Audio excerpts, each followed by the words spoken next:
Hi, my name is Diana Loomer, and I'm going to show you one of my favorite exercises for percussion that can help you to be band ready this year. This is an 8-8-16 exercise, and its main purpose is to work on consistency and evenness between your hands, but it also works on a lot of other things like building strength and speed, and also your flow. And my favorite part about this exercise is that it can be applied to just about any percussion instrument. So I'm using a practice pad and sticks today, but you could use any drum with sticks, you could use keyboard instruments or timpani with mallets, and you could even play this on a hand drum with no sticks or mallets at all. So let's go ahead and learn the basic form of the exercise. So let's start by playing a measure of eighth notes in your right hand and then a measure of eighth notes in your left hand like this.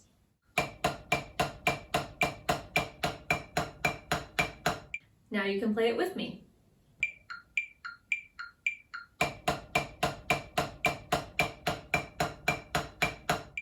Awesome. So after that, we're going to play on the same hand you just played again, except now we're going to fill in the notes in between, like this.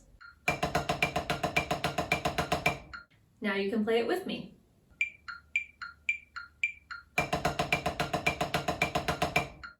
Good, so let's go back to the beginning and put together what we have so far.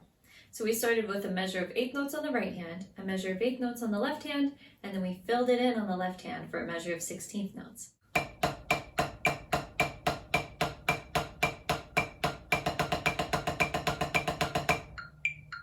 All right, so let's try that together.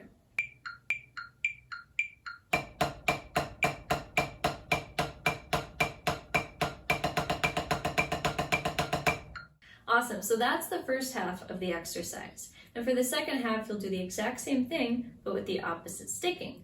So you'll start with a measure of eighth notes in your left hand, then a measure of eighth notes in your right hand, then fill it in for a measure of 16th notes on the right hand, like this.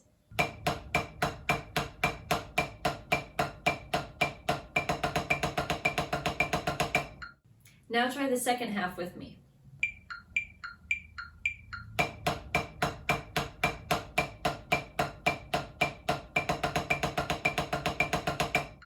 Good, so let's try putting this whole exercise together now from the beginning.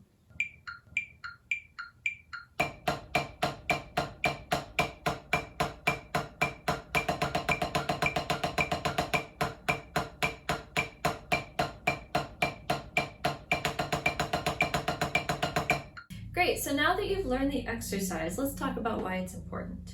Basically, any exercise you learn should have some sort of purpose to it. And as I mentioned before, the main purpose of this exercise is to work on evenness between your hands and consistency of sound.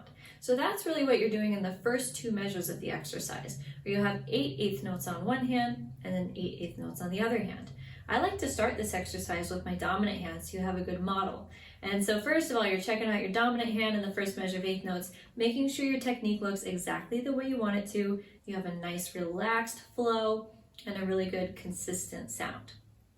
After that, you switch to your non-dominant hand, and that hand, you want to look for the same things, but also make sure that it matched what your dominant hand did. Finally, afterward, when you're transitioning into the 16th notes, you just played eighth notes on your left hand. And when you go to play the 16th notes, you're still playing eighth notes on your left hand, you just happen to be filling them in with your right hand. So during the transition between the eighth notes to the 16th notes, you want to make sure that nothing about your left hand changes at all. And we call that concept constant motion.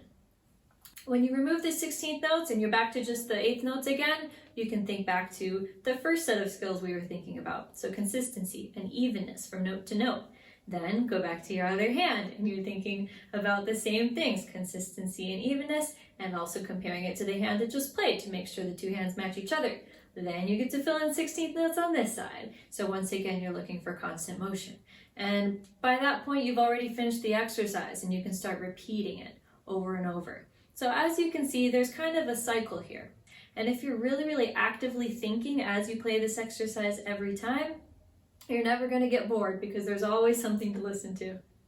Now, what I really like about this exercise, in addition to all of these skill sets you can work on at once, is the fact that it can be applied to a lot of different instruments and situations. So for example, on snare drum, we already talked about basically a single stroke roll is what we were doing, but you could also use this exercise for multiple bounce rolls. So I could use this exercise to practice my buzz rolls.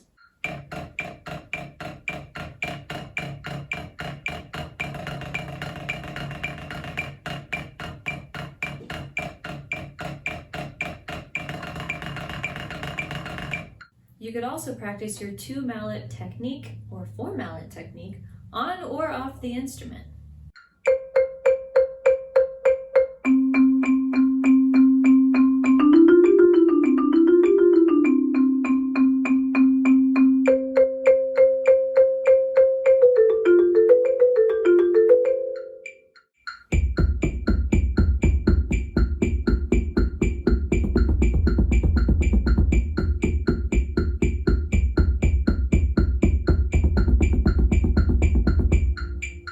If you're a timpanist, this is a really great exercise for working on consistency of articulation or even rolls on timpani.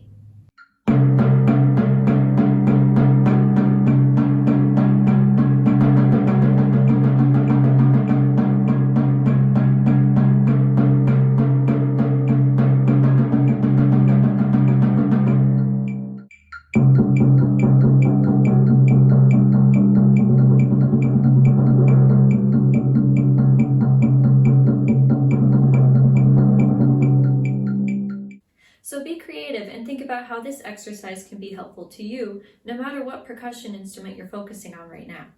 It's a simple exercise, but if you're thinking about all the right things, you're never going to run out of things to improve on. So I hope this was helpful to you and will help you to be band ready this upcoming year.